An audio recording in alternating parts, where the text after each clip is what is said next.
All right, so today we're going to be talking about kind of a new subject. We've been focusing on the topic of genetics, which is the study of the inheritance of expressible traits, so like how you can inherit brown eyes or blue eyes from your parents. And so far, we've just talked about how two parents combine to make one set of offspring. But today, we're going to look at something a little bit different. We're going to be looking at how the inheritance of traits works throughout a whole family, so throughout different generations of families. So maybe starting with grandparents, going down to the parents, and then going down to the kids finally, right? So we're looking at different levels of the family, okay? And the way we do that is using something called a pedigree, okay? So that's pedigree. Basically, what that is, it's like a family tree, and you use it to study different genetic traits, okay? So you have your family tree, and the most important thing to understand about this is you just have to have a key so that people know what you're doing for this key. Okay, so, or what you're doing for this pedigree. All right, so let's say we just start out real simply. We start out with two parents, a mother and a father. All right, so we draw out our two parents. All right, and usually the standard notation is you have a square to represent a male. Right, so we draw our square here. So here's our father, and then connected to that is our mother, right, which we usually represent as a circle. Okay, so I'm going to go ahead and start filling out our kind of key to understand what's going on with this pedigree. Right, so I'm going to label our key. Let's say we have squares as males. Oh, males. So a square is a male, and we use a circle to represent a female. Okay, so that's female. All right, so here on this square here we have the father, and on this circle we have the mother. All right, and let's say these two parents, let's say they just have 3 kids. Okay, so we start from the parents, we draw a line down, and we draw our lines showing our kids that are made. All right, so let's say they start out by having 1 son, so I draw a square to show the son. All right, and then next they have 2 daughters, so 2 circles representing each of the daughters. All right. So far we have a basic template for our family tree. All right. But remember, with the pedigree, what we're studying is the inheritance of genetic traits. Right. So let's just pick a genetic trait. So usually use pedigrees to study certain genetic disorders. All right. So let's say we want to work with cystic fibrosis. Okay. So cystic fibrosis. Right? And that's it's a genetic disorder. It causes thick, hard mucus to build up in your lungs. It causes a lot of problems, but it's a genetic trait, and it's a recessive. Oops, sorry. It's a recessive disorder. So it's a recessive disease, meaning that you need 2 of the genes, 2 of the recessive alleles for cystic fibrosis to have cystic fibrosis. So we were writing that out. Let's say we use the letter F to represent our gene. We would use a big F to indicate a person is healthy, and then a little f to indicate that a person has cystic fibrosis. Okay? So let's say in this family tree that we have so far, let's say that we have one of the sons has cystic fibrosis. Okay? The way you indicate that on a pedigree is you just color in the child that has whatever disease or whatever disorder, whatever trait that you're studying. Right? So let's say the son had it, we would color in that son to indicate that this son has cystic fibrosis, okay? And we also want to add that to our key, right? So we have a square, and if it's a square that's colored in, we can say that it's an affected male, right? It's a male who has cystic fibrosis, so affected male.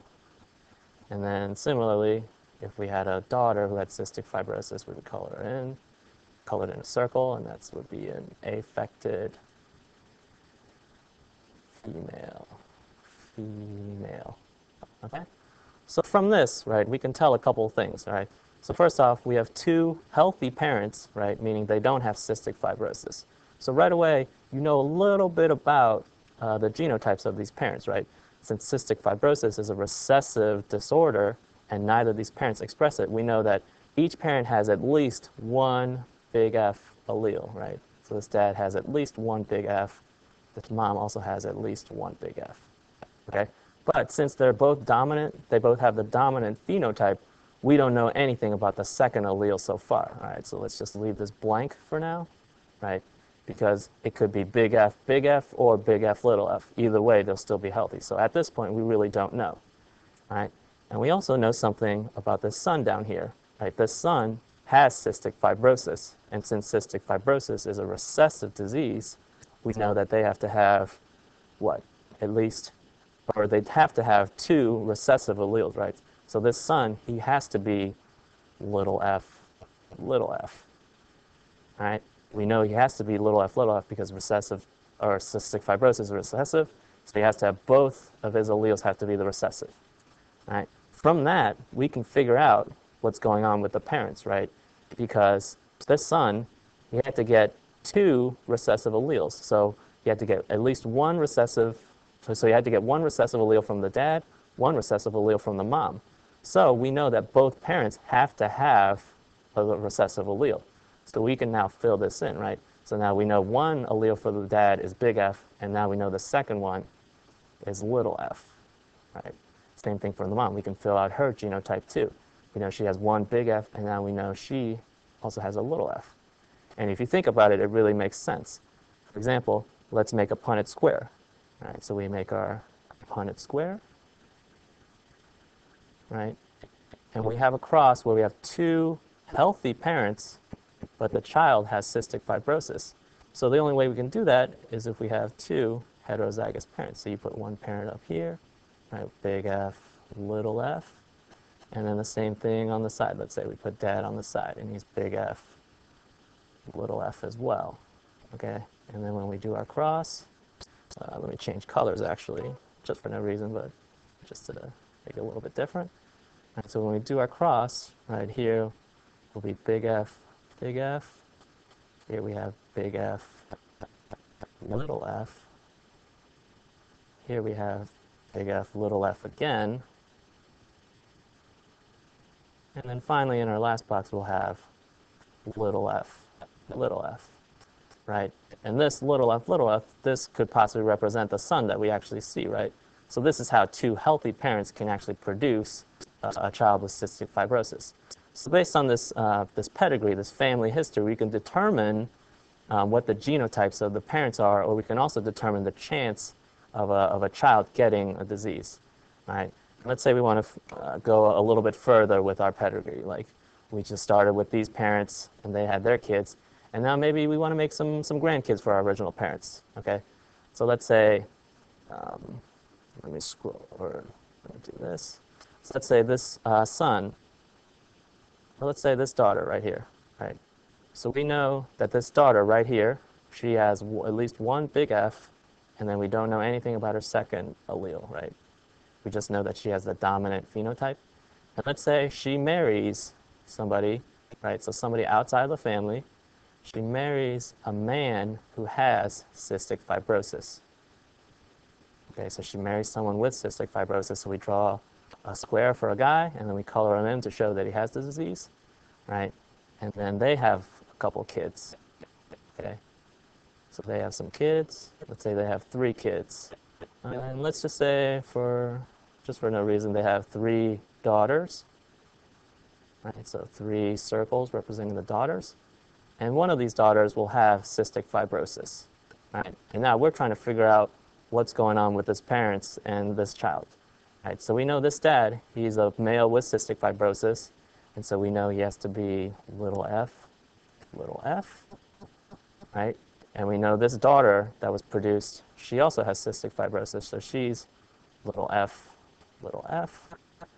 And so we can fill in the missing allele for this dad right here, right? Because we know since he made a daughter with cystic fibrosis, so with 2 of the recessive alleles, this guy, or this woman right here, she has to have at least 1 recessive allele to be able to pass on. And we know her other allele is the dominant, so we know she is also big F, little f, right? So she passes on So this mom, she passes on this little f allele, and then dad can pass on either one of these, so maybe this one, to make this daughter with little f, little f. Okay? So this is just kind of an overview of what kind of things you can do with a pedigree, right? A lot of times genetic counselors, they get the family history you have in terms of a disease, and then they can map out how this trait goes through your family, and they can use it to predict either the chance of your kids getting a certain disease, or they can also use it to predict whether certain other family members in your family had the disease or carried the gene for disease without showing the actual disease. So those are just some of the things that you can do with pedigrees. And we'll get into more detail in a later lecture.